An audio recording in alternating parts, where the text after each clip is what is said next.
France est debout. Le président de la République, Félix-Antoine Tshisekedi Tshilombo, qui était placé au milieu de la foule, là, aux côtés de la distinguée première dame, est en train de moment d'avancer vers la tribune d'honneur. Il prendra la parole pour donner le coup d'envoi de cette table ronde sur l'appropriation du Génocoste congolais à partir de cet amphithéâtre du Centre culturel international de Kinshasa, le président de la République qui a institué la célébration du Génocoste le 2 août de chaque année. Nous allons donc l'écouter très attentivement. Voilà, c'est la prise de parole du président de la République qui marque en même temps l'ouverture de la table ronde sur l'appropriation du Génocoste. Honorable président, veuillez vous asseoir s'il vous plaît.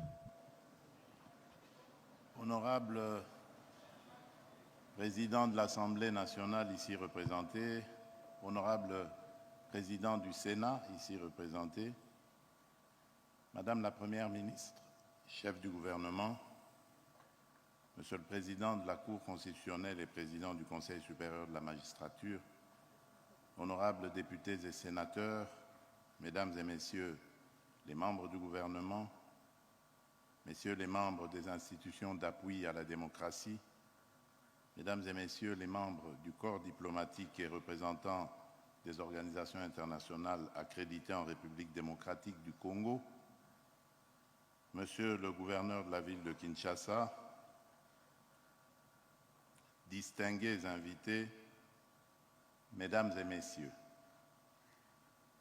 le 2 août 2023, je présidais, non sans émotion et chagrin, mais surtout avec détermination et résilience, les premières commémorations nationales du Génocoste, journée solennelle dédiée à la mémoire des dizaines de millions de Congolaises et Congolais victimes au cours des dernières décennies d'actes indescriptibles de barbarie et de cruauté. Ces actes, orchestrés par certaines puissances régionales et leurs complices internes, ont été motivés uniquement par leur obsession à exploiter illégalement et contre nos intérêts les ressources naturelles de notre pays, à occuper nos terres par la destruction ou la déportation forcée de certaines communautés locales dans le seul but de déstructurer notre identité nationale. Depuis lors, de Kisangani à Kinshasa et sur l'ensemble du territoire national, notre peuple s'est engagé avec détermination dans une démarche mémorielle, répondant ainsi à un devoir sacré de vérité et de justice. À l'approche des troisièmes commémorations prévues le 2 août 2025, il m'est apparu indispensable d'inscrire durablement dans notre mémoire collective, en tant que nation et en tant que peuple, cette tragédie injustement imposée à notre pays dans l'indifférence coupable de la communauté internationale. Dans ce même élan, et afin de contribuer activement à l'édification d'une humanité plus civilisée et pacifiée, j'ai confié à la Commission interinstitutionnelle d'aide aux victimes et d'appui aux réformes, la CIAVAR, ainsi qu'au Fonds national des victimes des violences sexuelles liées au conflit et des victimes des crimes contre la paix et la sécurité de l'humanité, le FONAREV, la mission essentielle d'organiser cette réflexion nationale destinée à promouvoir durablement une culture de paix. Cette table ronde, placée sous le thème « Engageons-nous à l'appropriation collective du Génocoste, à la reconnaissance internationale du génocide commis en République démocratique du Congo et à la promotion de la culture de la paix », nous interpelle tous. Elle intervient dans un contexte critique où notre pays continue à subir une guerre injuste, où le sang de nos frères et sœurs continue de couler et où notre intégrité territoriale demeure menacée. En mémoire de nos victimes, je vous invite à vous lever pour observer ensemble un moment solennel de recueillement.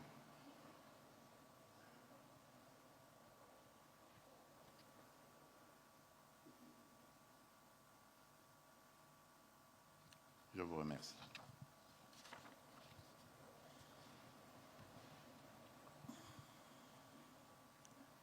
Distingués invités, Mesdames et Messieurs, la destruction du passé est peut-être le plus grand de tous les crimes, disait Simone Veil. Aujourd'hui, nous ne parlons pas uniquement du passé, mais du présent et de l'avenir de notre nation. La République démocratique du Congo a une histoire riche, mais profondément complexe. Au-delà de son visage le plus connu, celui d'un pays aux ressources naturelles abondantes, se cache une réalité sombre, souvent méconnue ou volontairement ignorée. Plus de 10 millions de vies humaines innocentes, brutalement fauchées par une violence systématique et cyclique visant des communautés entières. Parmi les exemples les plus tragiquement marquants figurent les massacres perpétrés à Kasika et à Makobola dans le sud Kivu, où plus de la moitié des membres des ethnies Nindu et Lega furent exterminés en un très court laps de temps, avec des actes d'une cruauté insoutenable, tels que l'enterrement de femmes vivantes. La même violence ciblée a également frappé ces communautés lors des massacres du 24 août 1998 à Kilungutwe, Kalama et Kalambi, ainsi que des membres de l'ethnie Hutu, visés précisément en raison de leur identité ethnique. À ces atrocités s'ajoutent les multiples massacres perpétrés contre les populations civiles innocentes à Kishiché, Kazauro, Mbambo, Bukombo, Mweso ou encore Nyundo. Face à ces crimes atroces, longtemps ignorés ou minimisés par la communauté internationale, la vérité commence enfin à émerger.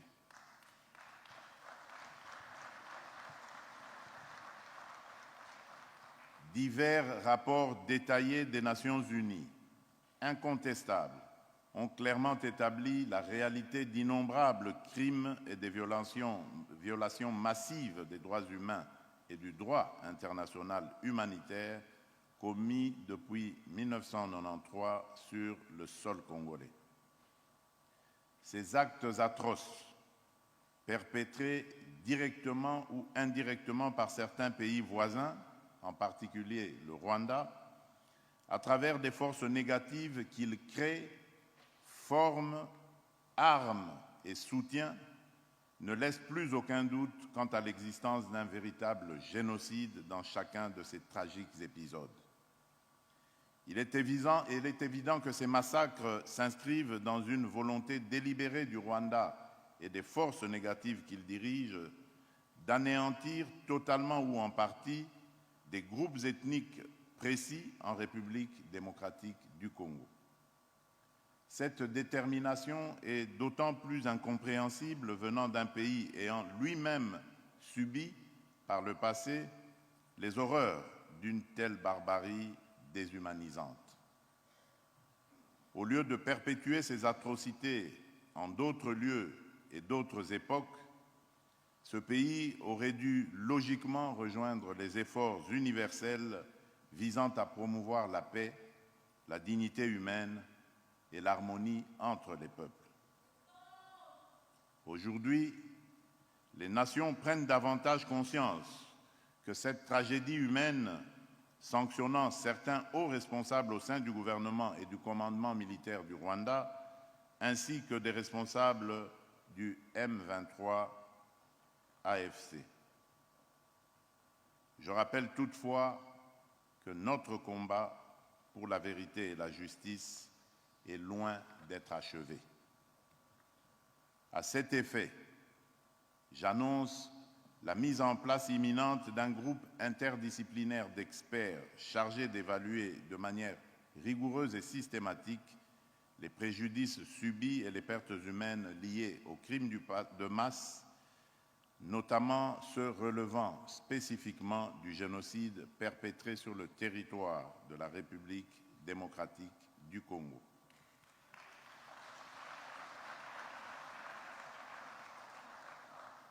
Distingués invités, mesdames et messieurs, cette table ronde doit nous permettre non seulement de témoigner, mais surtout de construire ensemble une stratégie nationale efficace pour obtenir la reconnaissance internationale du génocide commis sous notre sol et pour consolider durablement la paix dans notre pays. La République démocratique du Congo, fidèle aux engagements internationaux pris notamment à travers la Convention sur le génocide et le statut de Rome, ne ménagera aucun effort pour que justice soit faite, pour que la dignité de nos victimes soit restaurée et pour que l'histoire vraie de notre pays soit enfin écrite par les Congolais eux-mêmes.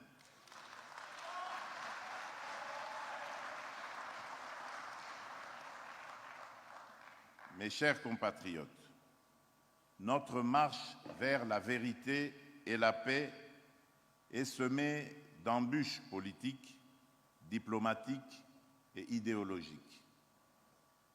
Mais elle est nécessaire et irréversible.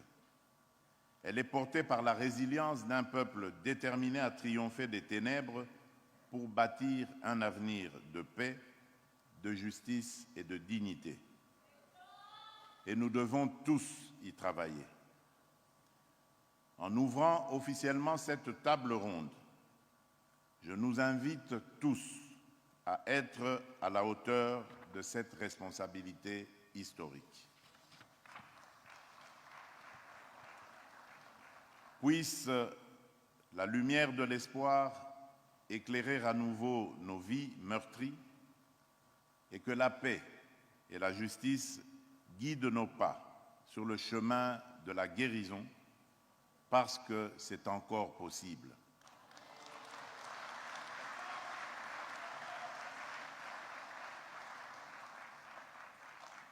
Ne pas oublier, ne jamais répéter et commencer à guérir. Plus jamais seul, que Dieu bénisse la République démocratique du Congo et son peuple. Je vous remercie.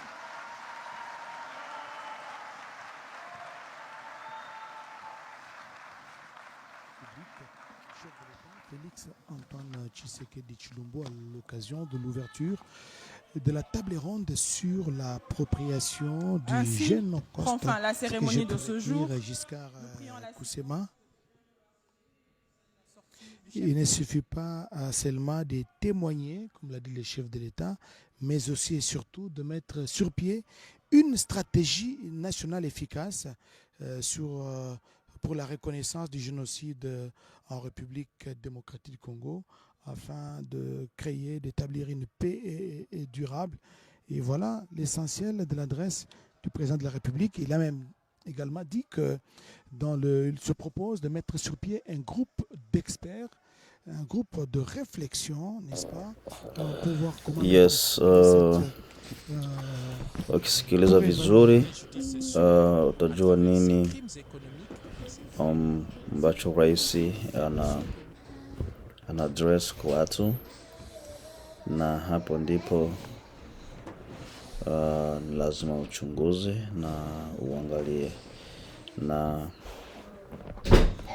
mambo ni mengi, hatukupenda kutia yote kwa sababu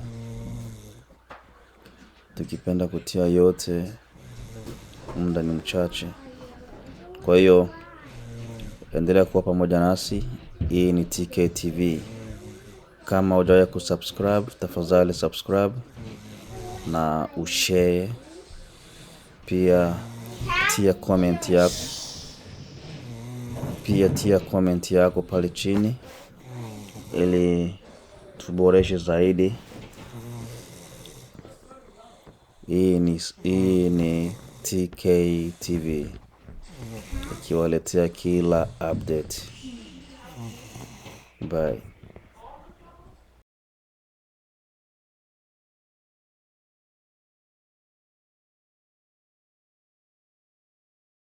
Audio Jungle.